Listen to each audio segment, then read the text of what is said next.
They say you are what you eat, so I don't eat chicken feet. But I love me some of Grandma's pickled beets. Well, cut it up, put it in the pan, throw it over your shoulder and see where it lands right here in Farmer's Kitchen. Maters, taters, beans and corn, the cows in the barn and the sheep's been shorn, kids in the barnyard chasing Grandpa's chicken. Spices, slices, cuts and dices, gonna slash your grocery prices right here in Farmer's Kitchen. Help you grow your garden good with recipes to suit your mood. Try some grub you've never tried before. Smash it with a wooden mallet, gonna educate your palate. Right here in Farmer's Kitchen, in Tim Farmer's Country Kitchen. We're gonna cook something good now. Hello and welcome to the Farmer's Kitchen. We're the farmers. This is our kitchen. And if you look in front of us, you'll see some very colorful things. Peppers, corn, Lots of jalapenos, tomatoes, beans. If anybody knows Mrs. Farmer, they know that she likes Mexican food. or Mexican flavored food. That's right. Now, I don't claim to be a Mexican chef, but I tell you, somebody who was Naibi. Oh, that's right. Our friend Naibi. She came and visited one time and made cow's head tacos. I remember that. It was very different, very delicious. Very different. But, you know, culturally, we're not used to eyeballs and brains. I got an eyeball, like so did Kelly. We got eyeballs in So our food, it was very interesting, but we thank Naibi for her little tips That's right. along the way. So what we decided to do today, because it's cool outside, was soup. something else that I have noticed. You and Kelly and my daughters, y'all like cheese. We do. This is so cheesy, you're not gonna be able to stand it. It's soup. Think you can handle it? I can handle it. So I'm gonna start with some olive oil. If you turn our burner on. So we're gonna make chicken enchilada soup. You so have to keep your leftover chicken. Yes, you do. Now that's a smoked chicken. You can tell part of that looks pink. That's not because it's not done. That's the process of smoking. Right. So we're gonna call this smoked chicken enchilada soup. Yum. Can you dig it? I like that. All right, so what we're gonna do, Mrs. Farmer, if you'll take that onion, Okay. and I think we're gonna use a whole onion. Can I use my chopper? You can use your chopper. All right. And I'll use my ulu knife and I'll cut up some peppers. Use a little red and a little green for color. And we're just gonna cut this into little strips. Now, I'm giving you the choice, Nikki. I would normally put some jalapenos in here. I'd rather you not. Is that okay? So we're not gonna do that. Or I can't eat Because she it. asked me so sweetly not to. You can look at them. We would normally take the seeds out and put some of these in, but we're not gonna do How that. about you just set it by the soup bowl? I'll put it in I'll yours. garnish it. Okay. I'll garnish I it. like that. And we're gonna take some pieces of beautiful bell pepper. Can I chop away? You can. I beat you. So what smells better than onions and peppers? Nothing. Sauteing Nothing. slowly in olive oil. I'll tell you what, I think we got enough temperature. It looks a little wavy in there. Let's see what happens, see if we get sizzle. Yes. So you can dump those onions if you want. All right, you want all of them? Yeah, this is soup. All right. You gotta have lots of onions in your soup. So we're gonna make a homemade enchilada sauce. We've done it so many times, there's no sense in shooting it again. So let's show where we originally made this, up at the cabin. Show you how you can make your own enchilada sauce. It's just as good as store-bought, if not better. Enchilada sauce, you can buy it or you can make it. Now you think about it, it's red colored. Yeah. If you do the red enchilada sauce. What is the thing that makes it that color? It's the chili powder. Really?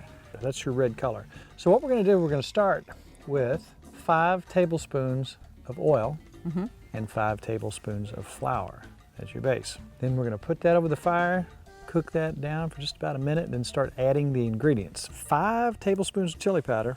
You want a little salt to taste, 1 teaspoon of cumin. And the last thing we do is we're gonna put about 4.5 cups of chicken stock in there. We're gonna cut up some fresh oregano. We'll take, I don't know, half a tablespoon of that.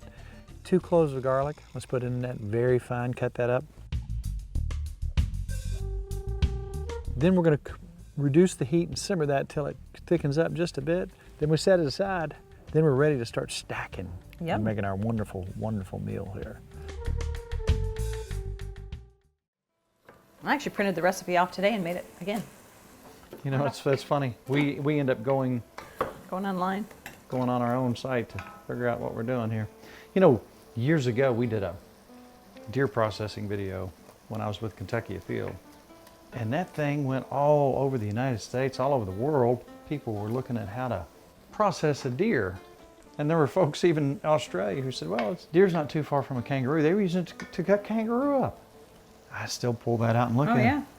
And so that's the great thing about all the information out there. You can find all kinds of stuff nowadays. I'll tell you what, if you'll go ahead and get me about 3 cloves of garlic ready, there's nothing that smells quite like that. Oh, It's that's a wonderful, delish. wonderful smell. But meanwhile, if we'll take our garlic press, and I'm gonna make you a little side place here. Let me put a little more. I got it pretty You low. don't want to get this too hot, and you don't ever want to get your garlic too hot. That smells so good. Garlic's good for you. That's right. Onion's good for you. So now, I didn't measure anything, so we're gonna kind of guess here. You don't have to be exact on any of this, but obviously you want some black beans in there. That's And right. we had some leftover black beans. We also have tomatoes. Those are just diced tomatoes. We have corn, 10 to 12 ounces of each, Yeah. maybe a little bit more. Yeah. So that is where I want it. Beans, tomatoes, corn. How pretty. That's beautiful. That is beautiful. Now we're going to come in with some stock, some chicken stock, and we're going to probably put 3 cups. Now, being that our chicken is already cooked, and being that our beans are already cooked, and our corn is already frozen, We get to eat quick. it's not going to take terribly long. I like that. Now, this would be a great dish for the crock pot if yeah. your chicken wasn't done. If you could cut me up those pieces of chicken Okay. and just little bite-sized pieces, I'll do it. soup-sized pieces, I guess you could say. And we're not going to bring that up to a crazy boil, but a low boil. Now, remember our enchilada sauce we talked about? Here's what's going to give right. this its taste. Homemade. Homemade. Oh, and I'm probably going to go 10 ounces on that. Oh, there's the smell we're looking for. This is that kind of soup that as it sits every day, Oh, it tastes a little better. It does. It gets better and better, I think, if there's any left. Now, the thing is, as we go along, we can taste and see what we need. You know, it's easy to put something in, it's hard to take it out. So you That's don't right. want to go crazy on anything. How these pieces look. Those are looking good. You know, the thing about chicken is we like the thighs. Yes, we do. We love the thighs. So the breast meat's what's always left over. We had breast meats in this. So what do we have? Two small breasts? Yeah, and a part of a thigh was left. Part of a thigh, Yeah, okay. And we love the back meat. that's right. So that's probably a cup and a half, 2 Oh, at cups. least. I bet it's 2 cups. Maybe That's 2 a cups. lot of chicken. Oh, Yeah. look at that, look at that, look at that. Ooh. What I'm going to do is I'm going to get this all mixed up and see where it's at taste-wise. Your really standout flavors in this are cumin. It's my favorite. And that was in the enchilada sauce. That's right. So that's going to flavor that to some degree, but you need to taste the salt and the black pepper. Maybe some more chili powder. It depends on what we How you got like going it? on here. When this comes to a little rolling boil, I'm going to taste it and see where we're at. And then we'll add accordingly. I'm going to go ahead and put a little bit more chicken broth in there because this is pretty thick, and when I add the cheese, it's really going to thicken up. Then we're going to use just a little bit of bouillon, chicken bouillon cube form, or you can actually buy some of it that's some base. That's yummy. And there's some Mexican ones on the market that just really give it a wonderful flavor. And we're going to put some cumin in, a little more, maybe just a little more chili powder. Delicious. All right, now I don't want that to get too crazy on me because we've got that already cooked chicken in there. I don't want it to fall apart to nothing. So we're gonna let that cook for a little while. Now if Raul was here, you know what he would do? Sugar. He would sneak in his pocket of his apron and he would put just a little bit. Anytime that he put something salty in, he would come back with a little sugar. I think that's a very good idea. I like that idea. Ooh, that's getting close right there. So we're gonna let that cook on low. Just gonna let that go for a while. Now we're gonna need another pan. This time of year, when the red buds start blooming, time for your red bud jelly. That's right. What else is going on out on the water? You like to crappie fish. That is a pretty good clue that the crappie are biting. That's right. That water needs to get up to 55 degrees and above. When it gets around 55, 60 degrees, those crappie, they start mating. That's right. And they start eating and they start biting. And what happens when they bite? We bite back. That's right. And guess what I found in the freezer What? from last year? I thought we had eaten all that crappie. And it's still delicious. And usually we try to eat that fish within a year. It'll keep longer. But when I saw that, I thought, okay, we gotta make something out of that crappie. Oh, yeah. Nick and I went to Percy Priest Lake in Tennessee last year, and we spent the better part of the day trying to find them. Then when we found them, we got some big ones. Here's some pictures of that. And here's a picture of Nick's dog, Dean. He went with you? He went with us. He's not spoiled. I stayed home because I was babysitting Montana at that time. Yes. Montana had just, so I couldn't go fishing with you. And if you'll remember, Montana was our poor little bottle-fed sheep. That needed a lot of attention. He needed a whole lot of attention. And once he got raised up, we have found out that a lot of times a bottle-raised sheep can kind of grow up and be kind of A little bit rough? a little bit rough sometimes, and he did that. A friend of ours wanted him so bad, so she took him. Sherry has him. And she's got him, and I think he was so protective of her, he would just knock anybody Yes, over. he would. Now we got Spot out here, Spot knows, and he is the sweetest. He'll let you scratch his ears. He is sweet. But something happens when you bottle feed them. Sometimes they can get cranky once they get a little bit older. And I bet he's big now. I'll bet he is. Yeah, I bet he's a big boy. All right, so here we are with our soup getting ready to go, and we talked about crappie. Let's get another pan out and get that crappie going. I have pondered this thing called fishing for years, and there's no way to monetarily justify any fishing trip. There is no fish fillet that's worth the time and effort used to catch dinner. So why do we plan for days or even weeks? Spend money on tackle, gas up our cars and boats, and head out to the fishing hole? Well, the answer struck me like lightning this weekend while kayaking and fly fishing on beautiful Douglas Lake in Tennessee. It was beginning to get dark. Nature's symphony was just getting cranked up. Katydids began their droning song, and crickets joined in with their upbeat chorus, and a tree frog played his washboard percussion. The gentle breeze caused the water to rhythmically lap onto the rocks. I glanced out to the nearby mountaintop and watched a smoky cloud roll across the top, then sink into the valley below. The smell of a distant campfire was pleasantly processed by my olfactory receptors. A roll cast just to the left of a large branch was greeted by the unmistakable sound of a large bluegill plowing into my popper. And just for a minute, I remembered a time when I was standing on a bank of some pond with my father. Before I knew about bills and adult responsibilities, before I knew the ugliness that could exist in this world, before I knew that people could hate and hurt other folks. Come on, Dad, just one more cast. The only way he could sway me to leave was to remind me that it was getting dark and that Mom had made her famous chocolate cake with fudge icing from scratch. As we walked up the hill to Dad's '64 Chevy pickup, which would later become my first vehicle, that same symphony was playing in the background. And the reason we fish, friends, is for that minute. And that minute is worth every shiny penny.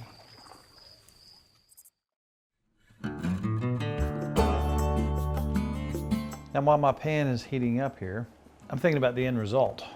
I'm excited. Now, my end result for these crappie takis, crappie taki. Crappie taki. Crappo taco. Crappo taco. I like that. You got some flour on your hand. Okay. Crappo taco. I like that. Crappo taco. So I'm thinking end result. Your end result, you like a sweeter on your fish. It's Yes. almost a tartar sauce. So we're going to take some mayonnaise, sour cream, and some of our sweet pickles. You know, let's put a little dill in there too. That's a good idea. Just a little bit of dill. And just take that in there, and she's going to chop that up, and it makes a wonderful Perfect type tartar sauce. Instead of lettuce, we're going to use cabbage and some carrots. So it has a little crunch. Yes. Then put whatever sauce you want. I'm going to probably put something with a little red color and a little heat in there. You can on yours. On top of that. That's right. I won't on mine, but you But can I know on yours. what yours are going to end up Okay. with. So here's what we're going to do. 2 parts cornmeal, 1 part flour. That's where I like to start all my breading. So in order to flavor this, now you like kind of a sweet and savory, so we're going to use my Your dry rub. dry rub. Let me mix that for you. And I'm probably, you know what, I'm going to take the top off. I think we need a 'Cause lot of I it. want to get some color in there. Yes. I want to see the color. Now you could use any kind of seasoning you want. You want to be able to smell it and taste it in your batter. Something else we're going to do is add just a little bit of onion powder, a little bit of garlic powder, and a little bit of salt. If you can smell it in your breading, You know it's good. and I know my oil's hot enough, I'm going to get some nasty fingers. Oh, there we go. No use getting any hurry. No use overdoing them, getting them done on the outside, not done on the inside. And I'm going to do one more before I clean my hands off. It's so wispy, little cornmeal flour. Cooking with Bob Ross. I watched him as a kid. Did you watch him? I did. I enjoyed watching There was him. something. I mean, when you watch him nowadays, you know, he's kind of got a cult following, but he's PBS's guy. You know, what's funny as a kid, this is terrible, but we knew about PBS and what shows were on, what time during the day. If we would get a substitute teacher, you know what happened? We would say, oh no, Mrs. Harrison always lets us watch See and Say, which was like first grade level. Yeah. It was a You black and enjoyed white. it. But we'd do it just because we could watch PBS. That's right. And then after that, we'd say, you know, hey, oh, at 3 o'clock, Mrs. Harrison always lets us watch The Electric Company. The Electric Company. So you watched TV all day when you had a sub. Gonna turn on the power. That's right. But I learned a lot from PBS as a kid. Remember Mr. Rogers? That's right. Love Mr. Rogers. It's a beautiful day in the neighborhood. Our fish is really cooking good. It's looking really good. Can you smell it? I can smell it. I want some. I can smell it. You're gonna need to make more because I'm gonna have to taste those before the taco. Ah. I think I have about a half a cup of sour cream. Here's 2 tablespoons of salad dressing. I'm gonna grab. Sweet pickles. I'm just gonna load them up. Let them chop up in there. I'm gonna put some dill wheat in there, probably 3/4 of a tablespoon. All right.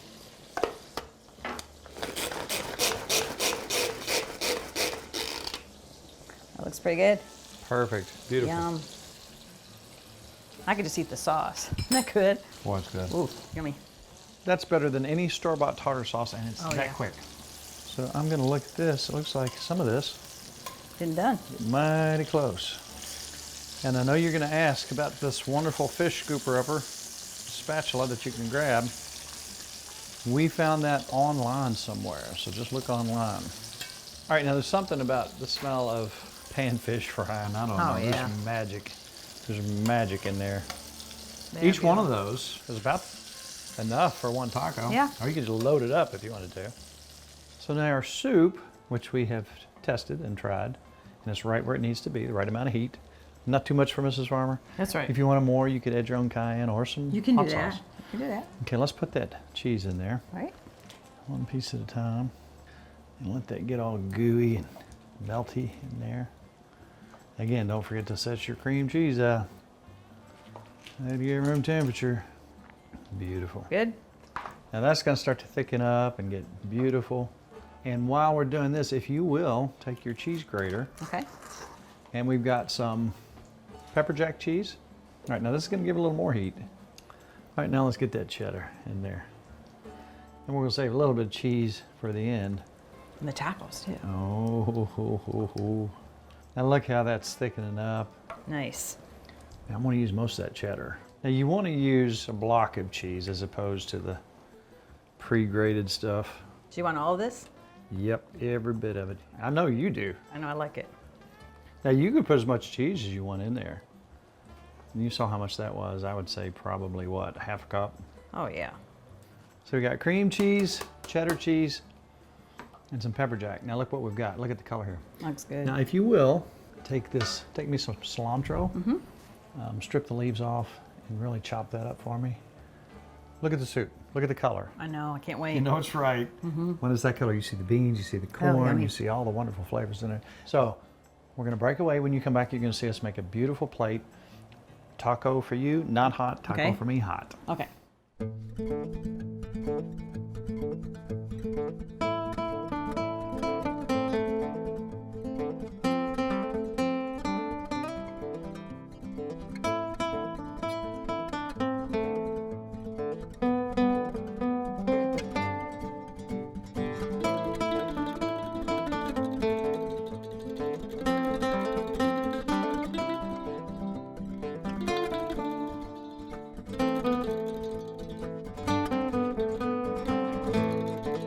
And watch what happens right here. Go ahead. Can I try the soup? Yep.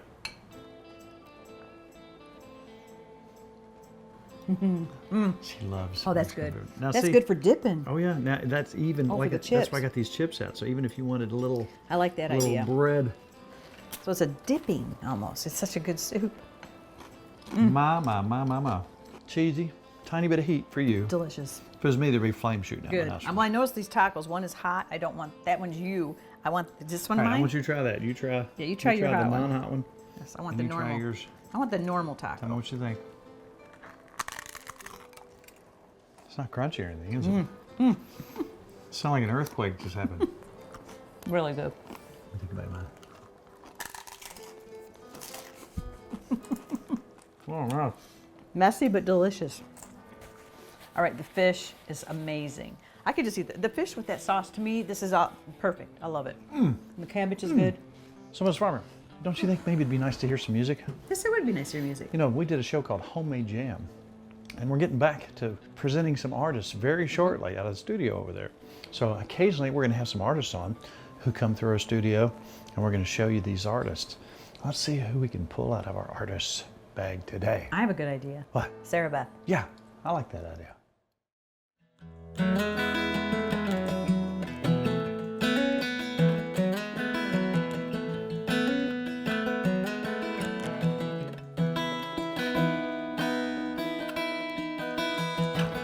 Lord, I could use a little break in the weather, 'cause it's getting hard to see where I'm going in this mess.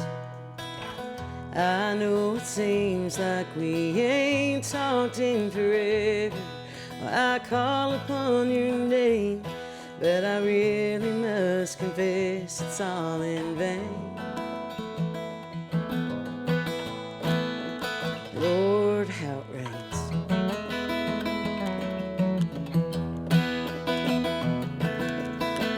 I've heard him sing about your showers of blessings and how they fall upon your children just as gentle as they do. But the flood keeps on coming and I can't tell where I'm headed. You wouldn't lead me to the storm and then not see me through the hurricane. Lord, how it rains.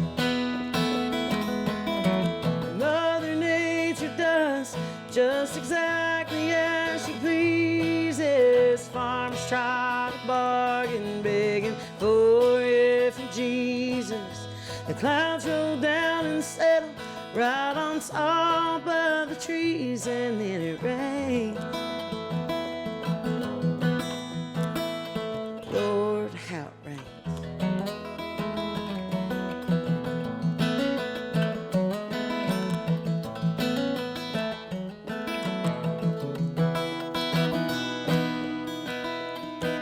Well, the winds of change are coming, and there's nothing can be done. The clouds of doubt are gathered and they're blocking out the sun. You told me peace be still and then heal me with a touch. And I hang my head in shame because I don't pray as much as I complain. Lord, how it rains.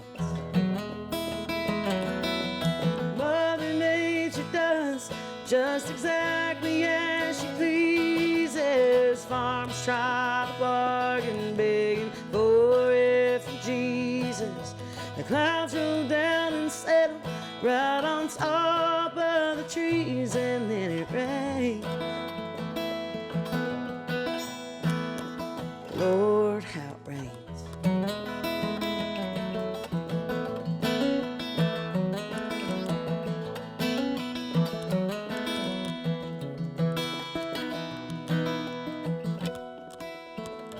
Lord, I could use a little break in the weather.